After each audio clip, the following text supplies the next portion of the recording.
Good morning, everyone. This is a Braid Girl segment with Angela, and we have been visiting on and off for the last, I think it's been a month, about having her come on and do a Braid Girls segment. They have just gone off-grid last year. Is that right? Last year you went off-grid? Yeah, May of 2015, yep. Okay. And today we are going to talk about their transition. I know she thinks that she's older to have started this, but you look at her and she's so stinking cute. I don't know why you would think, oh, we started this at an older age. No, you're about as cute as a button. And so we have been talking on and off about this. She did a giveaway on her channel for a gift certificate for my Etsy store when she knew that we were struggling a couple months back. And so I feel a real kinship and warmth for her, and I know you guys will love her. So Angela, do you want to talk a little bit about your transition and why you decided to go off grid? I'll tell you what my other questions are going to be so you can kind of know that's where we're going to be heading. So the hardest part of being off grid, the easiest cheats that help you to transition, where you think people should start, and then I'll share a little bit of my experience as a teenager being off grid. But first off, go ahead and talk about why you guys decided to make this transition. Well, so Cecil already owned this land. So Cecil and I met like 25 years ago, a long time ago, and we kind of went our own ways. You know, we're both young, and then we went and became grown-ups, and then reconnected. But during that time when he had a vision of having land anyway. So he had already started purchasing the land, made payments, took his time, and bought the land. So he already had that vision. I was a little slower to it. I always wanted to live in the country. I always wanted to live somewhere green, but the whole idea of living way out in the country wasn't really in my, I kind of like living in the city for a while. You know, I lived in town a lot, so it took me a little bit longer to get to that point. But for me, it kind of started with like a bunch of things. There's never one thing, you know? So for me, it was, I was feeling kind of stuck. I was where I loved, but I wasn't really growing outside of my career. I was growing in my career, and I had a passion for it, but I wasn't doing things outside of it. And I was finding that my health was deteriorating. I was feeling older than I am. My back hurt. I had headaches. I was gaining weight. And my quality of life, I just wasn't feeling fulfilled. And so we'd had a lot of conversations about how I really needed to be more active. And so that was one part. Another part was just, I found I'm happiest when I'm outside.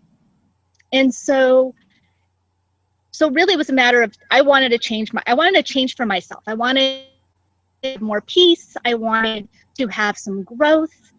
And so what makes me happy? What gives me peace? And so what I found was being outside gives me peace. Learning gives me peace. Trying new things gives me peace. And so that's kind of where it started for me. And it's also fine.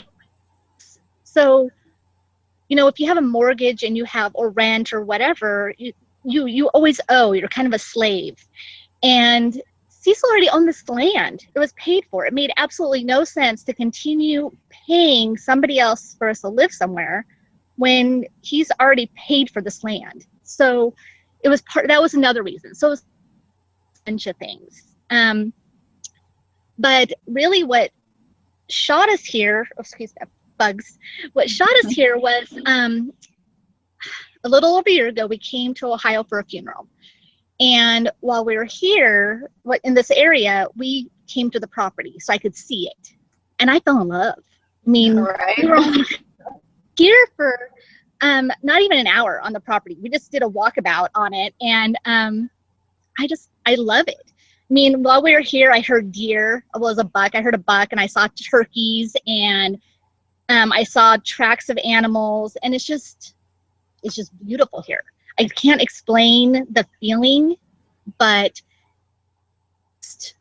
this is the place. So, so on the drive home, it was just, you know what, we've got to do it. You know, why do we keep talking about it and talking about it and talking about it and not doing it? And so we went home, talked to different family members, and I gave notice at my job that I'd had, a career over, counting college the last 20 years, and just gave notice, and we jumped and moved out here. We didn't have a lot of resources or really any solid plans in place. We just did it. And which, if I guess a piece of advice I'd give, I mean, if you can plan a little bit better, probably be a good idea. It'd be a little less stressful. Right. But we didn't. We jumped. And but I don't regret it. And I'm loving it, and it's just great. Did I answer your first question, or did I go on a ramble? I think no, you did. You totally answered it. And from there, what I'd like to know is, as far as people jumping, I think the hardest way to jump is if you have young children, or if you have a lot of debt that is not tied up into your house. Like if you have credit card debt, if you had a huge payment for a car, if you were paying for student loans still. And so I think for a lot of people, the inability to jump is tied up in how much debt they have. And so I would say, because of the nature of rural areas and job availability, I mean, anybody can live on a dime as long as they don't have a lot of debt.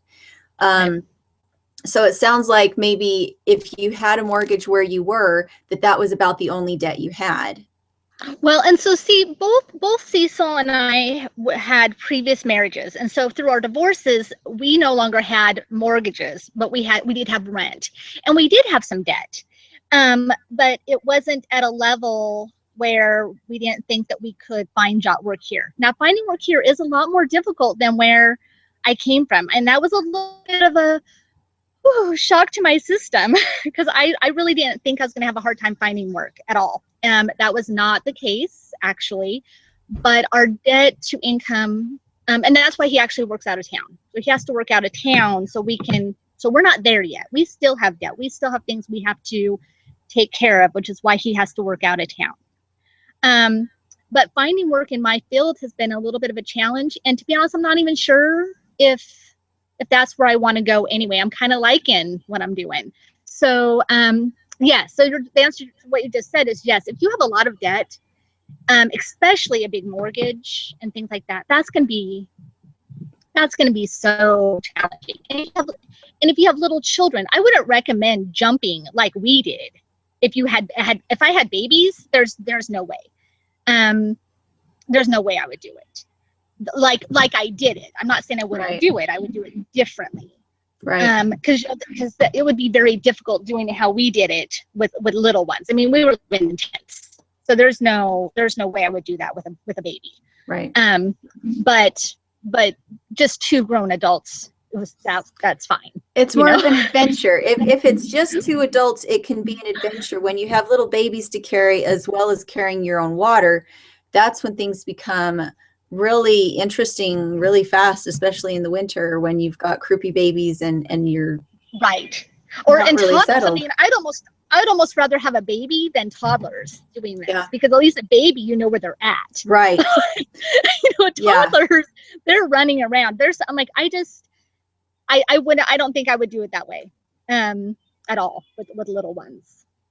But I mean, I think people do. I didn't even like camping when I had babies. So yeah. It's hard. You're potty training babies. You're trying to keep them from putting weird things in their mouths. So as far as a home, a lot of people worry about, well, should I build a log cabin? Should I live in a single wide? Should I live in a yurt? What shelter did you guys decide on after you got through the tent phase? What shelter do you guys have now? So we started, and so the thought process was we wanted something quick and inexpensive.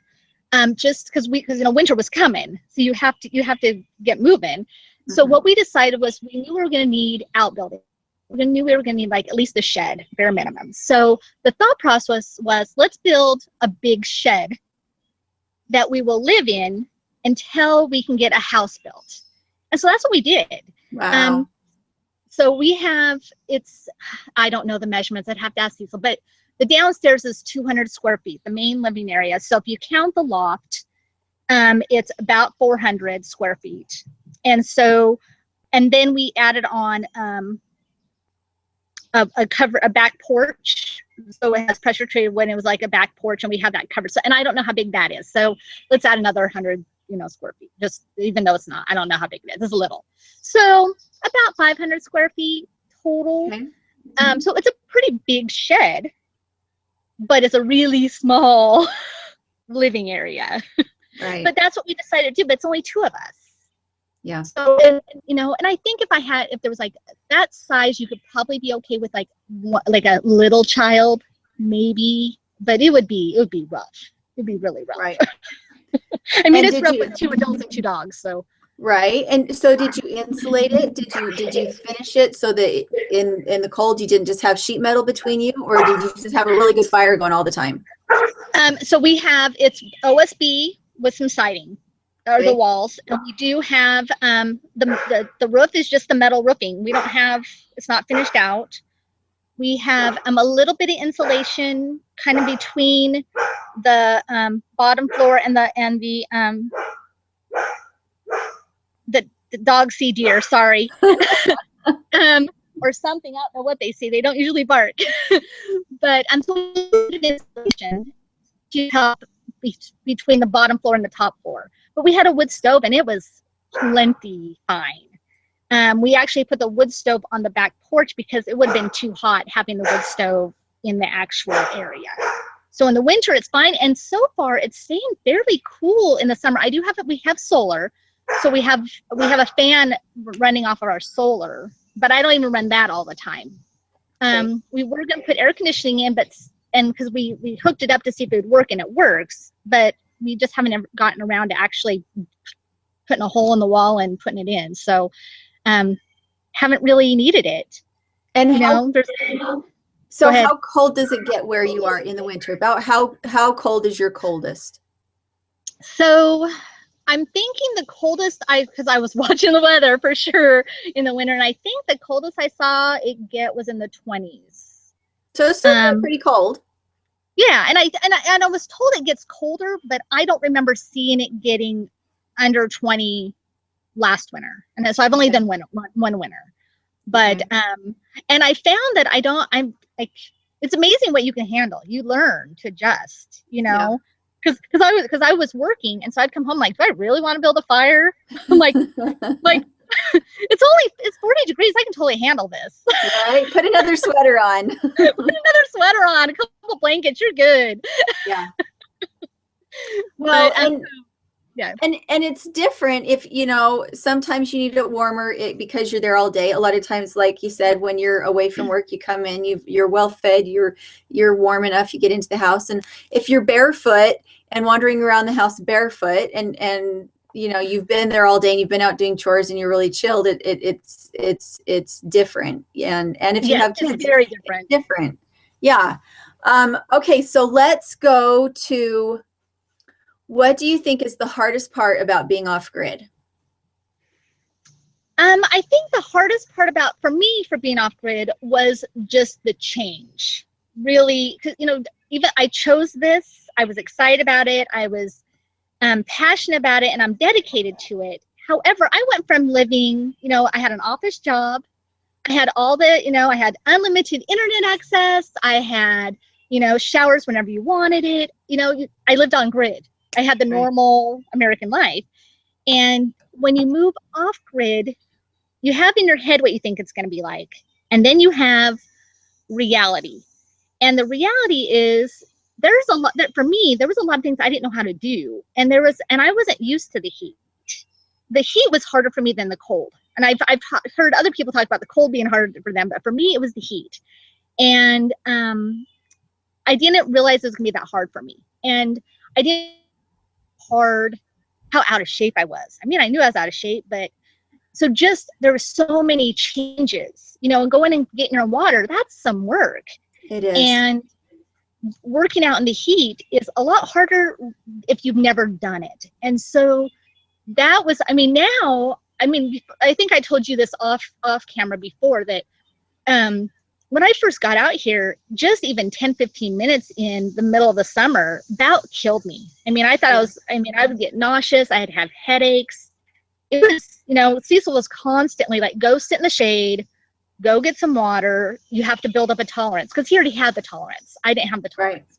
Right. Now I can easily, I'm mowing our yard. I'm doing a lot of stuff that I couldn't do last year. But I had to do things like slowly.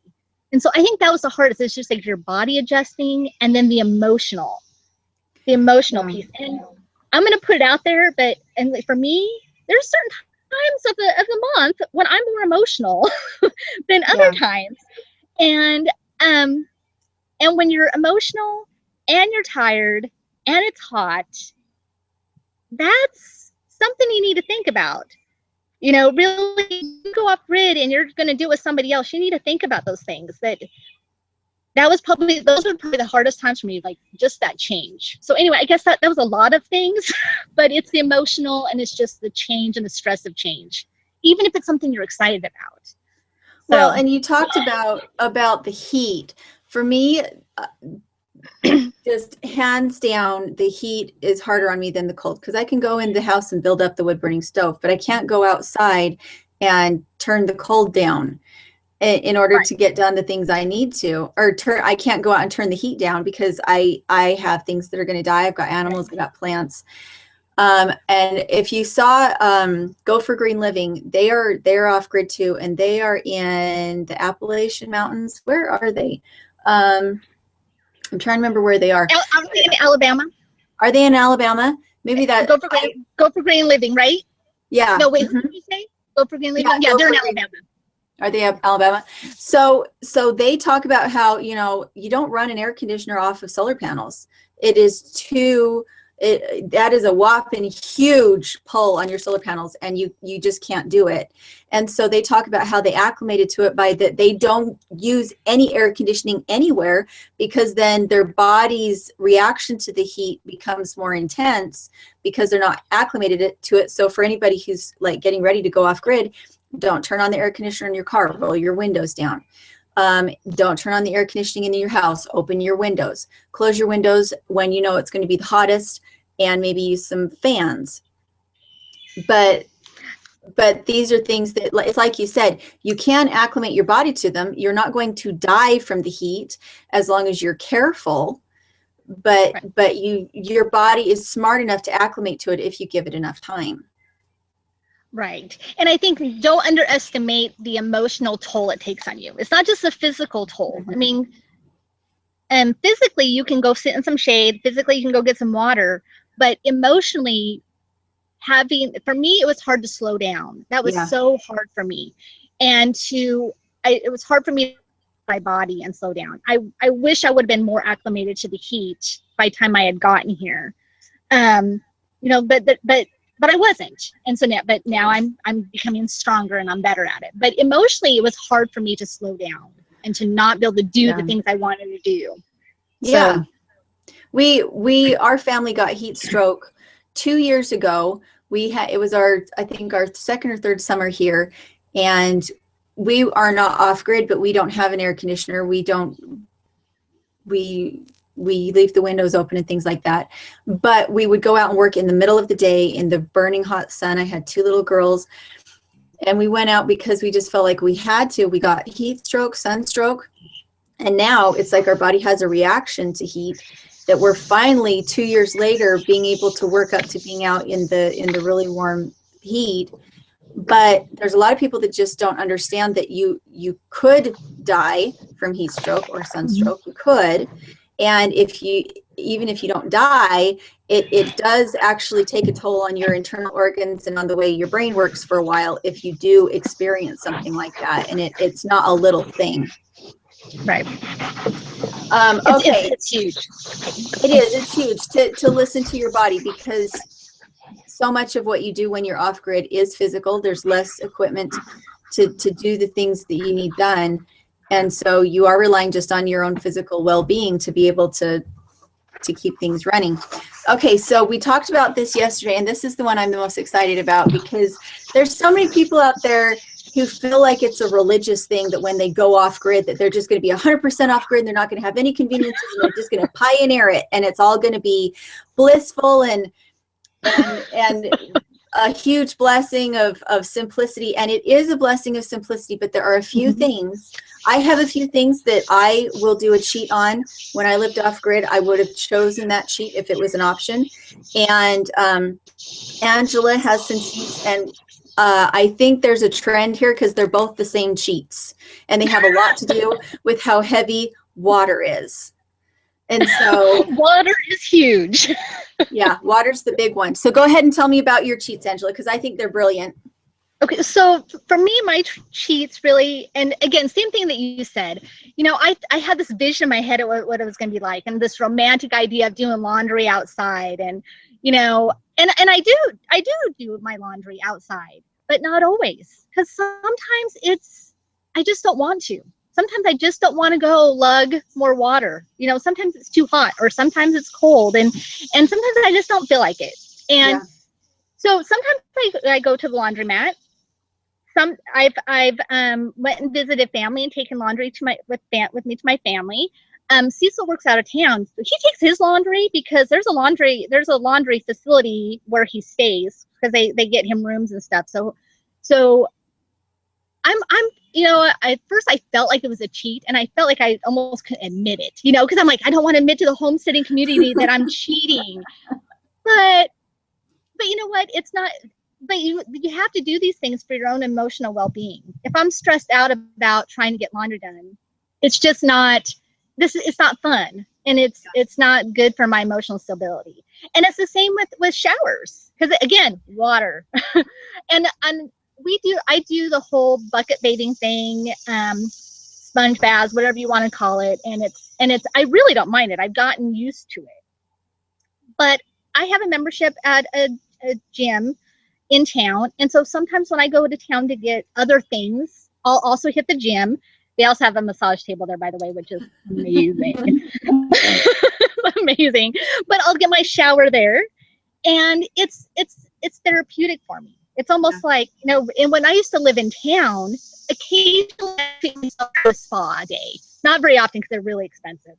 But so for me, that's kind of what that is. You know, I'm like, I go to the gym, I get my air conditioning, I exercise, there's a massage table, and I get a shower, and it just lifts my spirits. And it's really inexpensive, really, because I got a deal. But so those are a couple of my cheats. You know, and I think it's okay to have cheats. You've got, you know, you have, when you live on grid, you have cheats and things you do. But so why can't we have those some things we do for ourselves when we're off grid? Well, and I love what you talked about yesterday when you were talking about when you're off grid, a lot of times you feel isolated.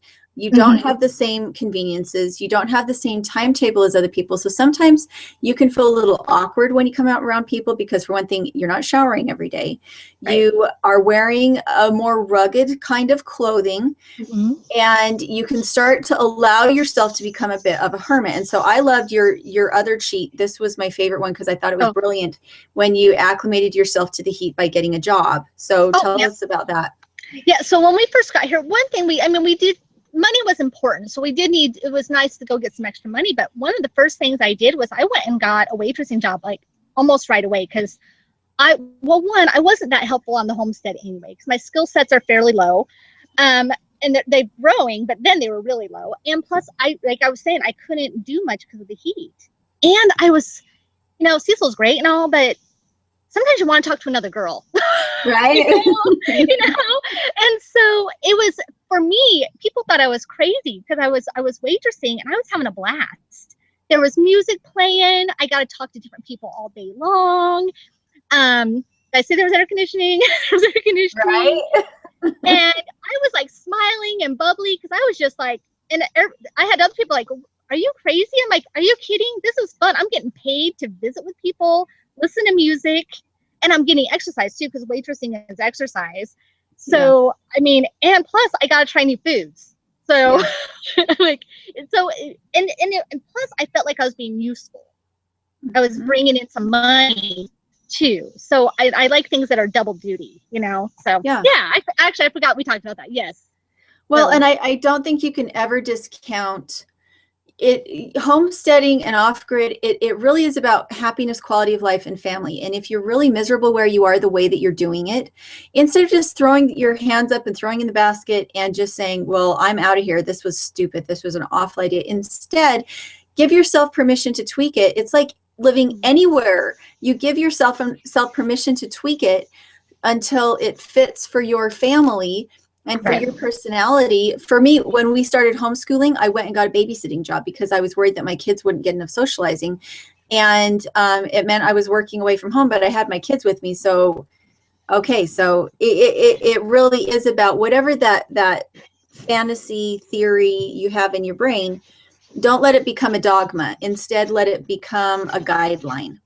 Right. It's your life, you know, and it's really about figuring out what your big goals are. You know, like I said kind of in the beginning, my goals were to grow and to have peace and to find some calm and happiness. And if what you're doing isn't, I mean, you're going to have stress. Don't get me wrong. Going to your goal is going to be you're going to have stress and you're going to have short-term downfalls.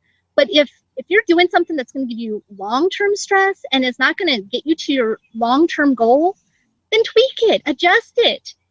And I was just thinking about this the other day. I mean, and you're like my tweaks yesterday, some of the things I cheated on when I first got here, I don't even do anymore. Like I hardly ever, you know, I don't go to town as often.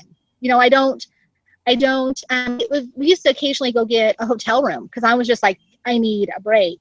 Yeah. I can't remember the last time we did that. Yeah. You know, and so I find that my cheats have changed over time and a lot of things are less frequent. I don't go to the laundromat as often as I did a year ago. You know, so things change, and who knows what my cheats are going to be next year? Because I'm like, that's how I do things. But it'll be interesting to see what they are next year. Well, and I, you know, the more experienced off-gridders, the extremely experienced off-gridders, you find that they have a whole stack of these cheats that they do. Like Esther Emery, you know Esther from Fushiomatic. She started her new channel because she goes to a friend's house once a week and does her laundry. She has little kids and it's too much for her. She has a bike-powered laundry machine. But she actually started a whole new channel around the fact that she has this opportunity to go visit a friend once a week and just do her laundry there because it was just too much of a burden for her at that point. And anybody, I'll try and think, what were some of the cheats that we had when I was a kid? I was 12 when we went off grid and I was the designated water hauler. We had to haul water from our neighbors. We didn't have it on site. And I would fill up big 5-gallon water containers with water at the neighbors, and I would put them in our family car and I would drive back. And that's how I learned how to drive. And so you're talking about dual purpose. My mom didn't have to go haul water. She had a 12-year-old who could barely reach the gas pedal who went and hauled water. And what we learned, for instance, was that if you are going to bathe off grid, you fill up your bathing container with cold water and you pour your hot water in. You don't try to have a 5-gallon pail on your wood burning stove that you're trying to pour into a big container. You have room temperature water.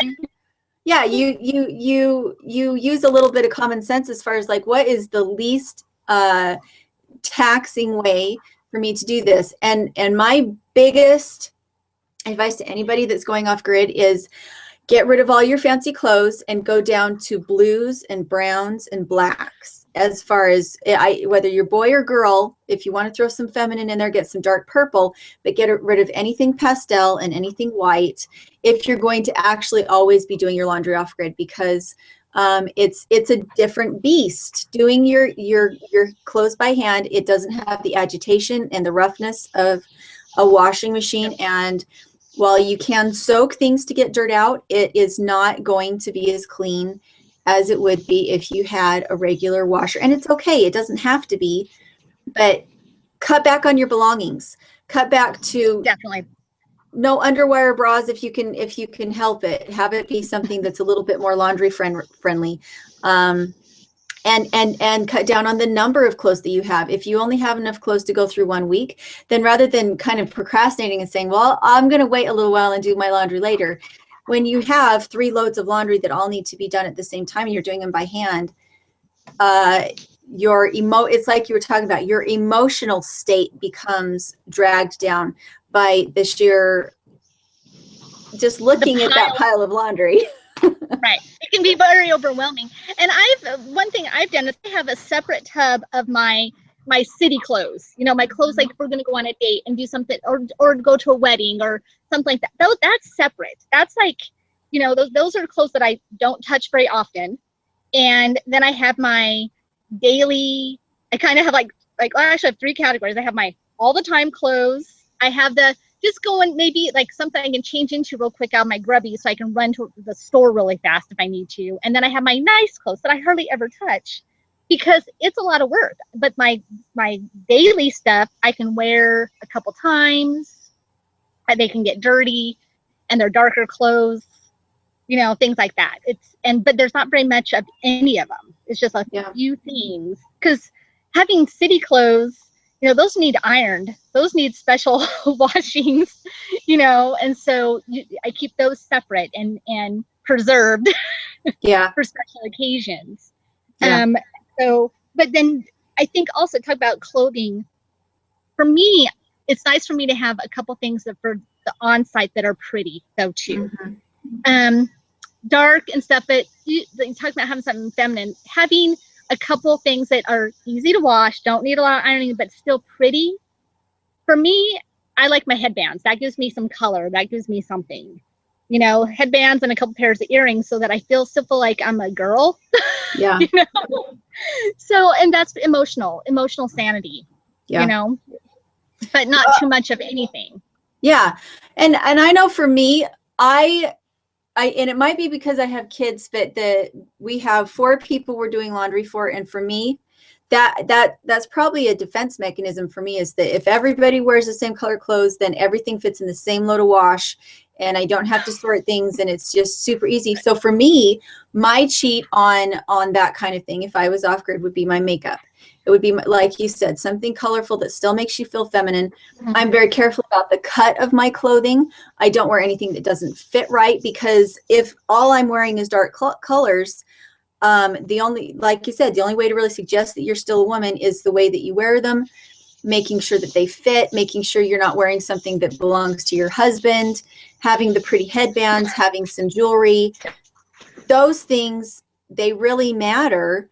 And that there's a lot to be said for that, especially like you said, if you go into town, what you have is neat and there's not holes in it and it's right. Attractively cut, then when you go into town, you don't always feel like, oh my gosh, I'm the hermit coming out of the hills, nobody look at me, please. Right. and that's a real thing, because and that's why I said I've got my so sometimes I'll have what I've been wearing and I'm like I just feel gross and disgusting, so I will kind of clean up and I'll just change really quick, change my shirt at least before I go into town, because that's a shirt that doesn't get dirty as often. It's my going to town shirt. Yeah. But and then when I get back home, I switch back into my grubby shirt to go finish doing what I'm doing. It's little things that help to just, you don't feel such an oddball when you do go into town.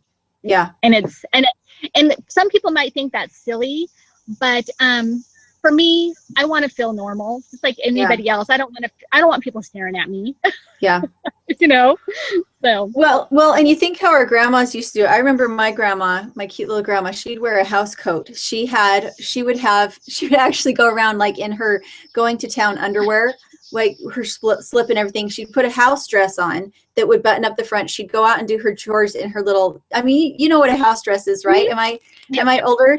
Okay. No, I know what that is. It's a little flowy, thin dress that buttons up and is easy to get in and out of, and it looks like a muumuu. But she would wear this to go out and do her gardening chores with her muck boots on and everything. And then she'd come in the house just before she was ready to leave. She'd take the house dress off. She'd put her own clothes back on, and the same thing with aprons. Forever, women have had the ingenuity to find a way to preserve their nice clothes and their appearance while still being able to get their work done. And I love aprons. I love really, really pretty aprons. Sometimes if it gets down to it, and it's a really cute apron, I'll just wear my apron into town. They're so cute. Because they're so cute. They're cute. They're more colorful than what I'm wearing underneath. And I think, I don't know, sometimes I get some looks, but usually people smile because they're like, oh, it's a lady wearing an apron. Well, that's kind of, hey, I remember my grandma doing that, and that's kind of cute. So yeah, there's ways to tweak it so you still feel like you're human. Okay, so I think we covered all of our topics. Was there anything else in there that you feel is really pressing on your mind that you want to share before we finish up?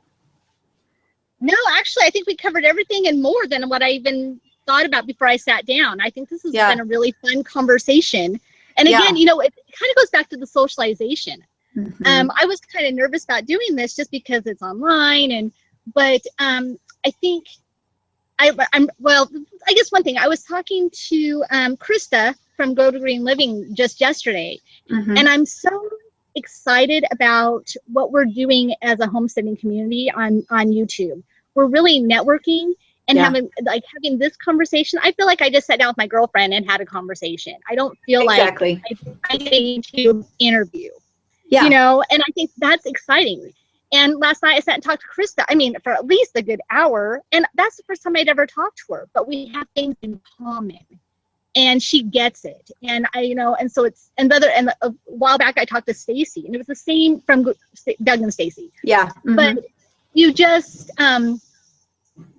it's so important to have this, and when you live off grid, you get isolated, and I think I don't even know how people did it, especially I think women, because I think women need a little bit more of that social interaction, and it almost breaks my heart a little bit to think about how it must have been for women in the past. They didn't have when we have cell phones and internet, and we have this social networking thing going on, and we have this YouTube thing where we can share ideas via video, and it really helps with that isolated feeling. And so I'm just really grateful for it. And I think this is fun that we did this, and just, anyway, so I guess that was my last thing, how excited I am for the collaborations that we're doing. And I hope that more people get involved, especially I think the women, because of the socialization. So, well, and to look at each other and to say, holy cow, look at how stinking cute Angela is, and she's off grid, and she's still so beautiful and vibrant, and she's out doing what it is she wants to do. I could do this. I wouldn't have to turn into this completely haggard, just sad person. Look at how cute and peppy Angela is, and it's like you said, talking to the other women. The first time I get my hands on Danny and Wanda, I'm gonna cry. And the first time I get my hands on Doug and Stacy, I'm going to cry, because it's going to happen. We're going to have, I think, we're all going to meet somewhere in the middle and have a big family reunion of YouTube homestead community. One of these days we're going to do it, because we're going to. And the first time I meet everybody in person, I'm just going to hug and hold on and just sit there and bawl, because you're right. It's like family. It used to be that here locally, you're in a farming community, your community was your family, your community pulled together, but it's not that people move a lot. People are gone. People work 8-hour days. You never see each other. When you are home, you're running your kids to soccer and things like that. And so our communities are more of a sleeping spot than a pulled together spot. And we're regaining that with the YouTube community. That's right. Well, it's interesting to me that I know more about my YouTube community than I did when I lived in the subdivision. I barely knew my neighbors. Yeah. And we drove past each other, and I just think that you see all these houses that look the same, and all these cars that kind of look the same, all pulling into their garages, and nobody sees each other. And then the next morning, everybody pulls out of their garages and they go off and do their thing. And even if they have soccer, then you go and sit at the soccer field or the volleyball, whatever you're doing. And there's there's some, and I'm not saying that just because you live in town, you don't have that. And some people do. I feel like I have more of a connection now with people who live across, states away from me than I did sometimes with people that live right next door to me. So, well, and maybe what it will help us do is to pull together more with our own local communities, is as we gain more confidence in our ability to interact as people one-on-one, maybe we'll go out into our local communities, and when people see amazing things we're doing with our garden, and when people see she's off grid and I want to be off grid, I should go learn from my neighbor. As we start to do these amazing things with our own lives, it will attract people in our own communities to come and rebuild our actual local communities as well. Because I think we're out of practice. I think really that's all it is we're out of practice with taking that plate of cookies over to our neighbors and saying, hi, I'm Julie. It's good to meet you.